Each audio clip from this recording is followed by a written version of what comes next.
అందరికీ నమస్తే. నిన్న ప్రశ్న రావణ్ గారిని కలవడం జరిగింది.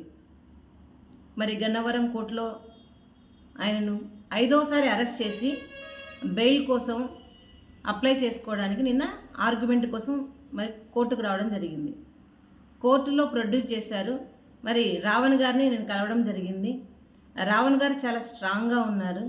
అయితే ఆయన అన్న మాటలు నాకు చాలా బాధ కలిగించాయి. అమ్మా తల్లి, నన్ను ఈ కూటమి ప్రభుత్వం బ్రతకనిస్తే, నన్ను ఈ కూటమి ప్రభుత్వం విడుదల చేస్తే, బయటకు వచ్చిన తర్వాత ఖచ్చితంగా మనం అందరం కలిసి సుగాలి ప్రీతికి న్యాయం కోసం పోరాటం చేద్దామని చెప్పడం జరిగింది. నిజంగా ఎంత ధైర్యంగా ఉన్నాడంటే, మరి 4 సార్లు అరెస్ట్, ఎంత పోలీసు వ్యవస్థ, ఈ కూటమి ప్రభుత్వం మొత్తం కూడా ఎంతో వందల మంది పోలీసులకు నిద్రాహారాలు మాన్పించి 4-5 రోజులుగా ఎంత హై అటెన్షన్ చూపించారంటే రావణ్ గారిని రిమాండ్ చేయడానికి. మరి నిన్న కేసు, ఈరోజు అరెస్ట్, ఈరోజు బెయిల్. మళ్ళీ ఇంకొక కేసులో నిన్న రిజిస్టర్ కేసు, మళ్ళీ బెయిల్, మళ్ళీ అరెస్ట్. ఇలా గత 4 రోజుల నుంచి కూడా 4 కేసులలో అరెస్ట్, బెయిల్. మళ్ళీ 5వ రోజు కూడా మరి అరెస్ట్ చేయడం జరిగింది. 5వ రోజు కూడా బెయిల్ కంటే నిన్న అర్ధరాత్రి దాదాపు రిమాండ్కి పంపించడం జరిగింది. రిమాండ్ నెల్లూరు. మరి రావణ్ గారు స్ట్రాంగ్గానే ఉన్నారు. అయితే నిజంగా నిర్భయంగా ప్రశ్నించే వారిని ఇలా గొంతు నొక్కేయడం అనేది ఎంతవరకు కరెక్ట్ అని ప్రభుత్వాన్ని అడుగుతా ఉన్నాను.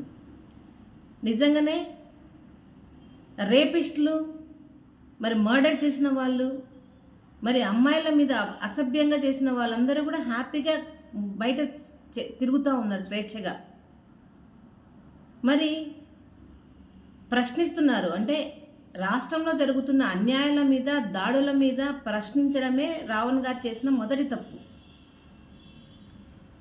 రెండో తప్పు, సుగాలి ప్రీతికి న్యాయం జరగాలని ఎక్కడికి వెళ్ళినా కూడా ఆయన గొంతు విప్పడం రెండో తప్పు. ఇలా గొంతు నొక్కేయాలని కక్షపూరితంగా కుట్రతో దేశద్రోహం కేసు పెట్టారు. రాజద్రోహం అనే కేసు ముద్ర రావణ్ మీద వేశారు.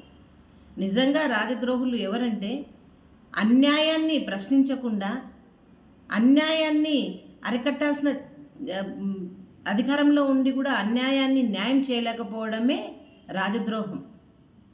అంతేకాని ఇలా అన్యాయాలు జరిగిన చోట, దాడులు జరిగిన చోట నా వంతు నేను ప్రజలకు గొంతుగా ఉంటాను అని చెప్పిన ఈ ప్రశ్న లాంటి వాళ్ళని ఎంతకాలం ఇంకా ఈ కూటమి ప్రభుత్వం కక్షపూరితంగా, కుట్రపూరితంగా చేస్తుంది?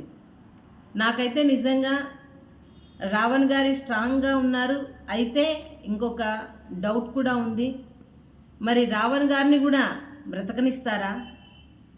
వాళ్ళ ఫ్యామిలీతో కలవనిస్తారా? ఒక్కసారి ఆలోచించండి. ప్రతి ఒక్కరికి ఫ్యామిలీ ఉంది. ప్రతి ఒక్కరికి ఏమంటారు, ఒక సొంతంగా ఒక ఫ్యామిలీ ఉంటుంది.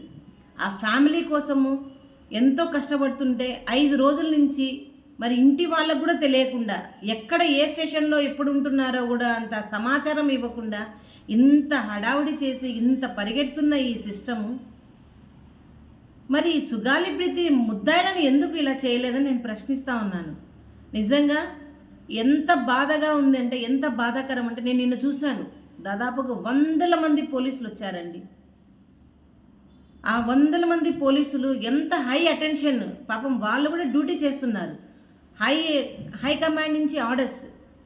మరి ఇలాంటి హైకమాండ్ ఎందుకు ఈ ప్రభుత్వము నేరాలు జరుగుతున్న వాళ్ళ మీద కానీ, నేరాలు చేస్తున్న ముద్దాయిల మీద కానీ ఎందుకు ఇంత అటెన్షన్ పెట్టడం లేదు? సార్, స్టేట్లో బర్నింగ్ కేసులు చాలా ఉన్నాయి సార్. దయచేసి వాటి మీద దృష్టి పెట్టండి. అంతేకాని ప్రశ్నించే వాళ్ళ మీద అంటే, ఈరోజు మీరు రావణ్ గారిని అరెస్ట్ చేశారు, రిమాండ్ చేశారు, ఓకే. నెక్స్ట్ ఇంకెవరు ప్రశ్నించరా? ఇంకెవరు ప్రశ్నించే వాళ్ళని ప్రతి ఒక్కరిని మీరు ఇలాగే రిమాండ్ చేస్తారా? ఏంటి సార్, ఎక్కడికి పోతుంది సార్ ఈ సమాజం? ప్రశ్నిస్తామని పార్టీ పెట్టిన పవన్ కళ్యాణ్ గారు ఒక్కసారి మీరు ఆలోచించాలి. మీరు ప్రశ్నించేది అందరికీ నచ్చేసారి మీరు జనాలకు ఓట్లేసి మిమ్మల్ని డిప్యూటీ సీఎం చేశారు.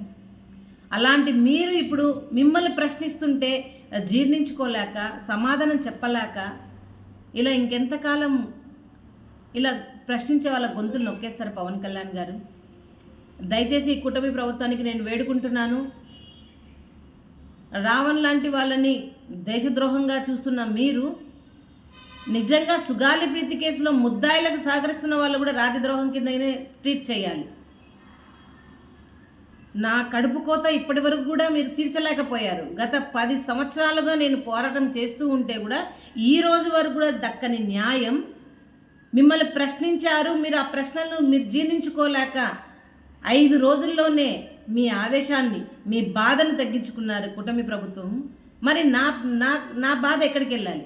నా ఆవేదన ఎక్కడ వెళ్ళాలి? కాబట్టి దయచేసి ఇప్పటికైనా కూటమి ప్రభుత్వానికి నేను విన్నవించుకుంటున్నాను, నా ప్రీతి కేసులో ముద్దాయిలైనటువంటి వాళ్ళు స్వేచ్ఛగా తిరుగుతున్నారు, వాళ్ళని పట్టుకొని వాళ్ళకి శిక్షించండి చట్టపరంగా. ధన్యవాదాలు.